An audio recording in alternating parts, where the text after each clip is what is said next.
तो welcome dear students, मैं एजाज फिर से एक बार आपका वेलकम करता हूं, स्वागत करता हूं। तो आज की इस वीडियो में हमारे सामने क्या प्रश्न है, आइए इसको देख लेते हैं।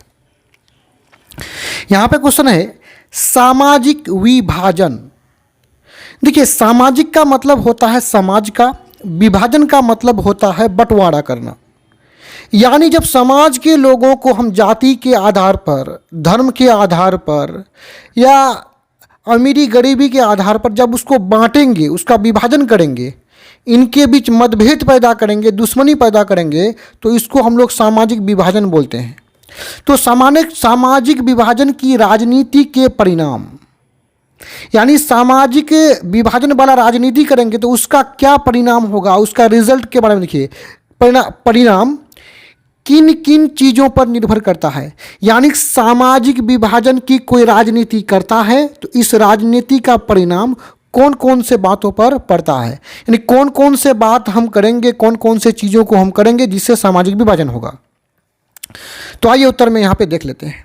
यहाँ उत्तर में है कि सामाजिक विभाजन की राजनीति का परिणाम निम्नलिखित तीन चीज़ों पर निर्भर करता है। यानी सामाजिक विभाजन की जो राजनीति है वो निम्नलिखित नीचे लिखा हुआ तीन चीज़ों पर निर्भर करता है। आइए प्रत्येक को देख लेते हैं। देखिए, पहला है नागरिक अपनी पहचान स्व अस्तित्व तक भी रखना चाहते हैं।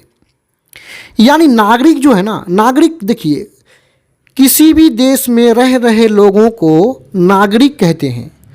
तो देश के नागरिक, देश के जो लोग हैं वो अपना पहचान स्व अस्तित्व तक भी रखना चाहते हैं। स्व का मतलब होता है खुद के अस्तित्व तक, अपने तक सीमित रखना चाहता है। यानी जब कोई व्यक्ति देश में रहता है तो वो अपने जाति के बारे में भी देखता है, वो अपने बारे में भी सोचता है, स्व अस्तित्व खुद के बारे में भी सोचता है। आगे देखिए, क्योंकि प्रत्येक मनुष्य में राष्ट्रीय चेतना के अलावा, राष्ट्रीय मतलब होता है राष्ट्र का, और राष्ट्र का मतलब होता है देश। तो प्रत्येक मनुष्य में, प्रत्येक व्यक्ति में राष्ट्रीय चेतना, यानी राष्ट्र के बारे में जो हम सोच रखते हैं, अच्छा अच्छा विचार रखते हैं, तो राष्ट्रीय चेतना के अलावा उपराष्ट्रीय या स्थानीय चेतना भी होते हैं। यानी हम तो राष्ट्र के बारे में सोचते ही हैं और जिस जगह में रहते हैं अपने आसपास के इलाके के बारे में सोचते हैं। यदि हम बिहार के हैं तो बिहार के बारे में भी सोचते हैं, यदि यूपी के हैं तो यूपी के बारे में भी सोचते हैं, भारत के बारे में तो सोचते ही हैं। साथ में स्थानीय चेतना मतलब अगल बगल आसपास के बारे में हम लोग चेतना रखते हैं, सोच विचार रखते हैं। कोई एक चेतना बाकी चेतना की कीमत पर उग्र होने लगती है। यदि कोई भी चेतना, चाहे राष्ट्रीय चेतना हो या उपराष्ट्रीय या स्थानीय चेतना, इनमें से कोई भी चेतना बाकी चेतनाओं पर अगर उग्र हो गया, उग्र का मतलब हिंसक हो गया, काफ़ी आक्रामक हो गया, तो समाज में असंतुलन पैदा हो जाता है। असंतुलन का मतलब डिसबैलेंस होना, मतलब समाज में उथल पुथल होना, जो है उग्र होना, मतभेद पैदा होना, इसी को असंतुलन पैदा होना कहेंगे। ठीक है, पहला पॉइंट को तो समझ गए। अब चलते हैं दूसरा पॉइंट में।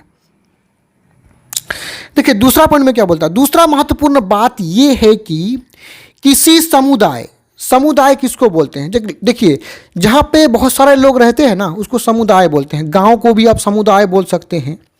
तो किसी समुदाय या क्षेत्र विशेष की मांगों को राजनीतिक दल कैसे उठा रहे हैं। देखिए, सामाजिक विभाजन की राजनीति इस बात पर निर्भर भी करता है कि राजनीतिक दल जो है मांगों को किस प्रकार उठाता है।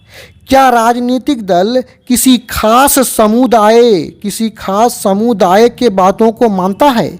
यदि मानता है तो इससे सामाजिक विभाजन होगा, क्योंकि और समुदाय को लगने लगेगा कि हम लोगों के बारे में नहीं सोचता है, केवल दूसरे समुदाय के बारे में सोचता है, तो इससे सामाजिक विभाजन होगा। आगे देखिए, सामाजिक विभाजन की राजनीति का परिणाम सरकार के रूप पर भी निर्भर करता है। यानी सरकार अगर किसी समुदाय को, किसी वर्ग को ज़्यादा तवज्जो देंगे, ज़्यादा तरजीह देंगे, उनके बारे में ज़्यादा सोचेंगे, तो बाकी जो समुदाय है ना उसमें सामाजिक विभाजन वाला बात उत्पन्न होगा।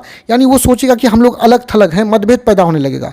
तो सरकार का जो रूप है, सरकार कैसा है, इस बात पर भी निर्भर करता है, इस बात पर भी क्या फर्क पड़ता है।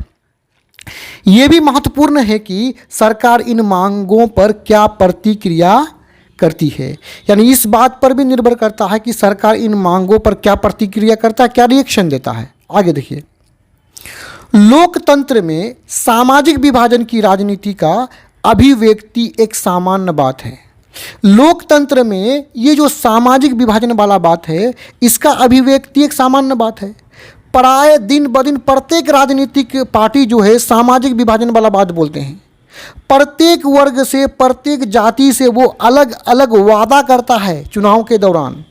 इससे भी तो सामाजिक विभाजन होता है, क्योंकि समाज को आप अलग अलग वादा करके अलग कर रहे हैं। कभी कभी सामाजिक विभाजन से समाज को फायदा होता है, कभी होता, लेकिन इतना नहीं पड़ता। इसलिए आगे कहा गया कि एक अच्छे राजनीति का लक्षण भी है क्या, सामाजिक विभाजन। तो यहाँ पे ये वीडियो समाप्त होता है। मैं उम्मीद करता हूँ वीडियो समझ में आया होगा। धन्यवाद।